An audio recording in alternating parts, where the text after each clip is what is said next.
পুরে সর্বনাশ, এটা কত বড় দেখছেন? মানে এই যে দেখছেন কি একটা তার কাটা।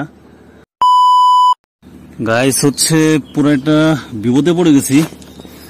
মানে বাইকটা নতুন কেনার পর হচ্ছে কোনো সময় বিপদে পড়ি নাই। এই দেখতে পাচ্ছেন একটা সেদিন বাড়ি করছি, আবার এটা ঢুকছে। পুরে সর্বনাশ, এটা কত বড় দেখছেন? মানে এই যে দেখছেন কি একটা তার কাটা। মানে এত বড় ঢুকছে সেটা মানে যাই হোক, খুব সতর্ক থাকবেন। দেখছেন জেল ঢুকাইছি হলো কালকে, ভালো করছি। সেদিন একটা হচ্ছে ঢুকছিল আর কি, পরে এখন দেখতেছি এই অবস্থা। আসছে একটু চেক দিয়ে আগে।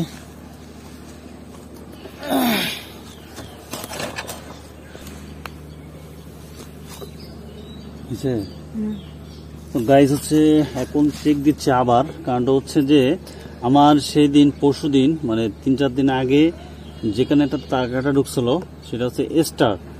মানে একটু দেখাই আপনাদেরকে কত বড় ফুটা। এই দেখতে পাচ্ছেন মানে এখান থেকে একটা স্টার নাট মানে এমন ভাবে প্যাচ ভাবে ঢুকছে যা বলার বাহিরে।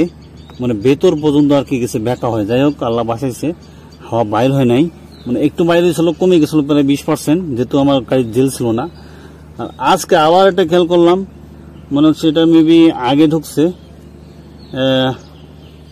হচ্ছে আপনার একবারেই মানে ছোট এইখানে ঢুকছে, দেখছেন? তো আপনারা সবাই খেয়াল করবেন, অবশ্যই বাইকে জেল রাখবেন। জেল না রাখলে হচ্ছে আপনার অনেক বড় একটা প্রবলেমে পড়ে যাবেন। আমি যেরকম পড়ে গেলাম। আর একটু সামনে চেক দিয়ে আগে, সামনের চাকা।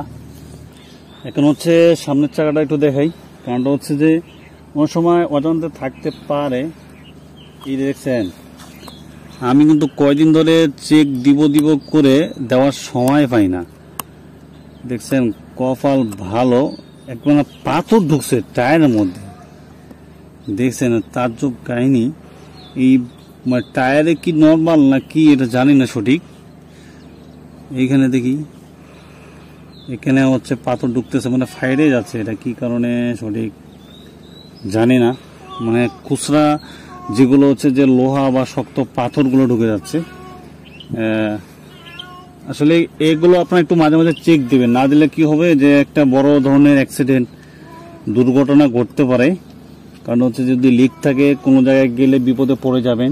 যেখানে হচ্ছে যে অনেক সময় আপনার হচ্ছে যেগুলো আপনার বাইকের লিক সারে সেগুলো হচ্ছে দোকান নাও থাকতে পারে। এই জন্য খুব সতর্ক এবং কেয়ারফুল থাকবেন। যাই হোক বিয়স, সবাই ভালো থাকবেন, সুস্থ থাকবেন। কারণ হচ্ছে এই যে বাইকের যে চাকা, আসলে জেল ভাড়াটা হচ্ছে খুবই ইম্পর্টেন্ট। নাহলে হচ্ছে একটা বিপদ যে কোনো সময় দুর্ঘটনা ঘটতে পারে। এই জন্য আপনারা খুব সতর্ক থাকবেন এবং সেফলি রাইড করবেন। তো সবাই ভালো থাকবেন, সুস্থ থাকবেন। আল্লাহ হাফেজ। নিরাপদে বাইক রাইড করবেন।